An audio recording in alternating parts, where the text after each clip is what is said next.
Do you believe in destiny or orchestrated events? Now, this has already been floating around the internet, but inside the viral Nicolas Cage Snake Eyes conspiracy about the murder of Charlie. This is the movie, Cage Snake Eyes, Believe Everything Except Your Eyes. So we've all heard of Project Looking Glass. If you went through your spiritual awakening around 2020, you would have known of this through an organization that starts with Q, that has to do with the current president of the United States. Now read this. The core of the theory centers on the film's plot. The U.S. Secretary of Defense named Charles Kirkland is assassinated during a prize fight in Atlantic City. Users point to the similarity between Charles Kirkland and Charlie Blah, first name, and note that the movie victim is shot in the neck, which appears similar to where the actual Charlie was shot.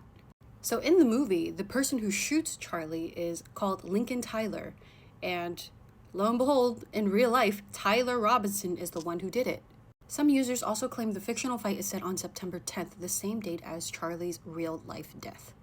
Speaking of Project Looking Glass, this is a technology, an alien higher dimensional technology that was discovered and reverse engineered so they can look into the future or into the past.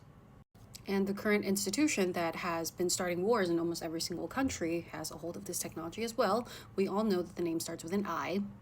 So people are now speculating, is this movie from 1998 that starred Nicolas Cage, that is way too coincidental about what just happened recently, was that an orchestrated event, or was it through that technology in which they saw into the future and they knew that this was going to happen, so they made a movie making fun of it? Because the thing with these people that are in control, they know that the world is a stage. And what is a stage? It's an entertainment, right? It's theatricals. So a lot of these things that they're putting in front of you is actually for fun.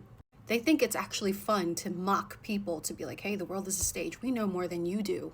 Speaking of the world as a stage, did you know that one of the most secretive Freemason Brotherhood factions is called the Jester faction? The Jester, like it's something funny. So this now alludes to something even more important that we have to ask ourselves. Does this explain deja vu?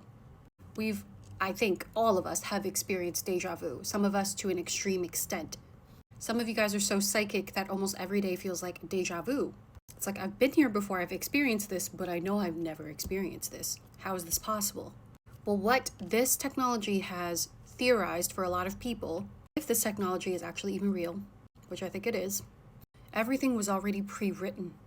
So when you're experiencing deja vu, you are experiencing something that was already pre-written. You are just in your human vessel experiencing what it is to be finite in infinity. This also begs the bigger question. If a lot of these things are pre-orchestrated, who is orchestrating them? Are the gods doing this to us? Are our higher selves doing this to us? Just for mere entertainment? Because they already know what the ending is. Or something even more nefarious, timeline controls. If you have been in the spiritual community for a while, you know that there is a more niche side of the community in which I am also a part of, in which I think sometimes it is a little bit more nefarious and shadowy than we would like to admit. If we're talking about nefarious aliens that can control all different types of things, what makes you think they can't control black holes, time perception, timelines? If things are already pre-written for you, who's to say there's not a civilization out there that is actually puppeteering Earth? A lot of spiritual people have been saying that the people who control these narratives and control planet Earth are actually hybrids of these higher dimensional aliens that do have this kind of technology. And I wouldn't put it past them.